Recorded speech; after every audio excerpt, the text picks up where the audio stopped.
आज की इस क्लास में हम लोग गति के प्रकार के बारे में पढ़ेंगे। गति की अवस्था, विराम की अवस्था के बारे में नेक्स्ट मैं कोई और वीडियो बनाऊंगा। इतना आपने पढ़ा है कि गति की अवस्था क्या होती है। जब कोई वस्तु इस प्रकार गति करता है कि समय के साथ उसकी स्थिति में परिवर्तन होता है तो उसकी यह गति कहलाती है, तो इसकी अवस्था कहलाती है गति की अवस्था। मगर हमेशा ऐसा नहीं होता।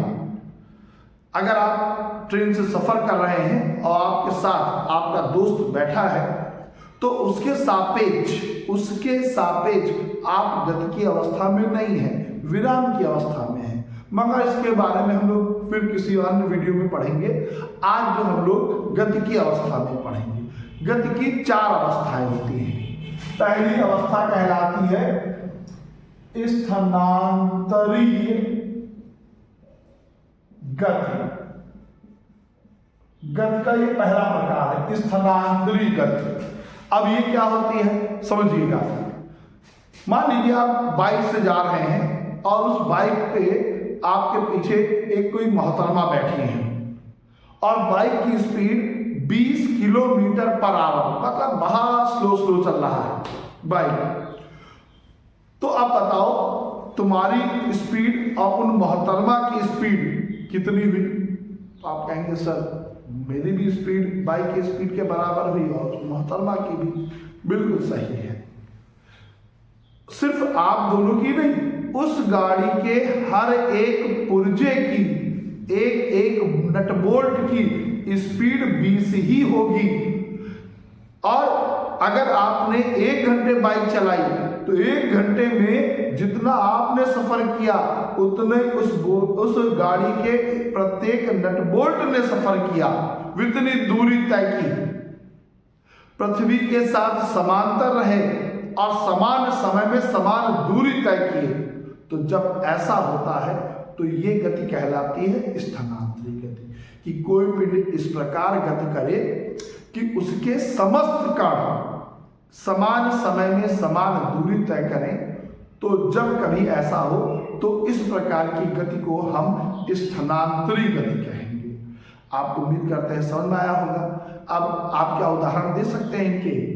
जैसे ट्रेन की गति, जैसे बाइक की गति, जैसे कार की गति, जैसे ट्रक की गति। ये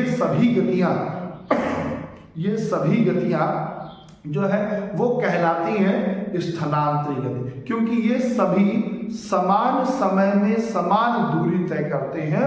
और जब ये गाड़ियां चलती हैं, जब आप सफर करते हैं, आपकी भी गति स्थानांतरित गति है।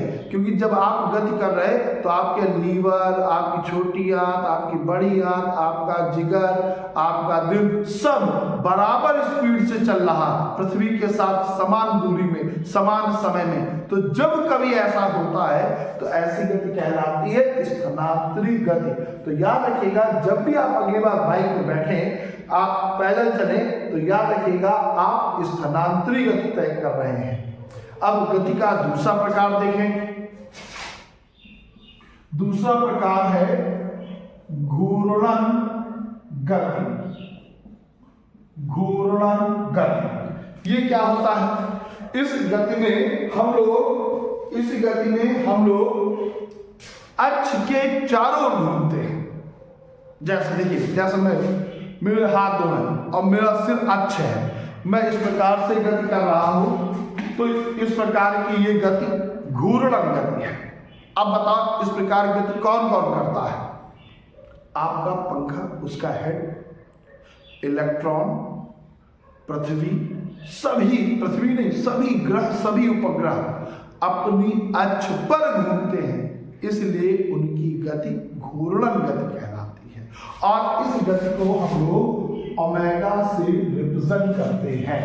इसको ओमेगा पढ़ते हैं, ओमेगा से रिप्रेजेंट करते हैं। जब कभी अक्ष पर के चारों ओर आप गति करने लगे, अक्ष पर गति करने लगे, तो कहा जाएगा आप घूर्णन गति कर रहे हैं।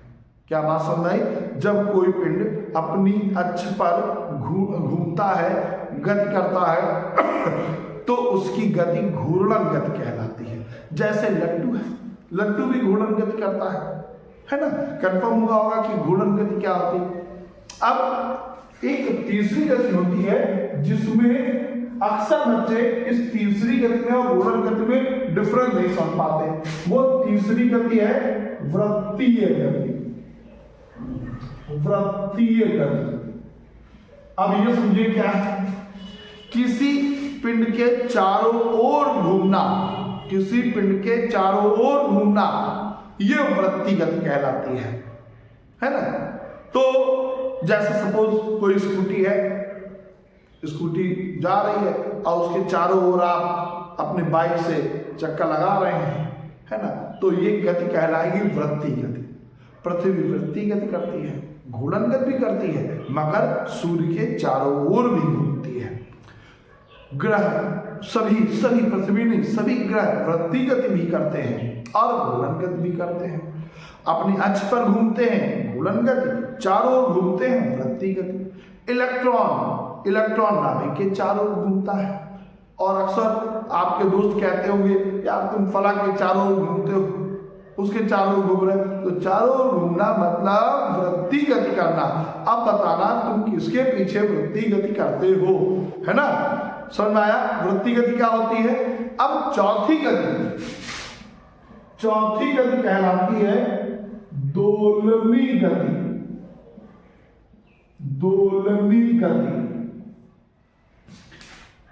आप लोगों ने पुराने गाने देखे होंगे फिल्में, जब उसमें वो शूट किए जाते थे तो ज्यादातर हीरोइनें एक पेड़ पकड़ लेती थी, उस पेड़ के चारों ओर इधर उधर घुमा करती थी, या एक टहनी पकड़ ली किसी पेड़ की और उसके इधर उधर गाना गा रही हैं और घूम रही हैं। मेरे पिया गए रंगून किया है, वहां से टेलीफोन तुम्हारी याद सताती है। तो जब किसी एक चीज के इधर उधर गति करो, या इसको साम्य स्थिति बोलते हैं, जब कोई पिंड अपनी साम्य स्थिति के इधर उधर गति करे या ऊपर नीचे गति करे, तो उसकी यह गति कहलाती है दोलनी गति। जैसे घड़ी के पेंडुलम ऐसे गति करते हैं, यह दोलनी गति है। जैसे स्प्रिंग को मैं खींचूं और खींच कर छोड़ दूं तो स्प्रिंग जो है इस तरीके से गति करेगी।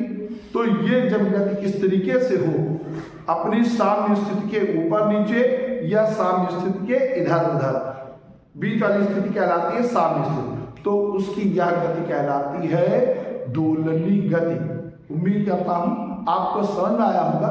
फिर हम लोग नेक्स्ट वीडियो में इन सभी गतियों के बारे में और डिटेल से पढ़ेंगे, इनकी कंडीशन, इनकी टर्म, सब कुछ चीजें। अगर आप चैनल पर नए हैं तो आप सब्सक्राइब जरूर कर लीजिएगा, और 11th 12th के फिजिक्स के और बेहतरीन से मैं वीडियो बनाता रहूंगा, लाइव क्लास लाता रहूंगा, जिसमें आपका बेहतर फिजिक्स सिखाने की कोशिश करूंगा।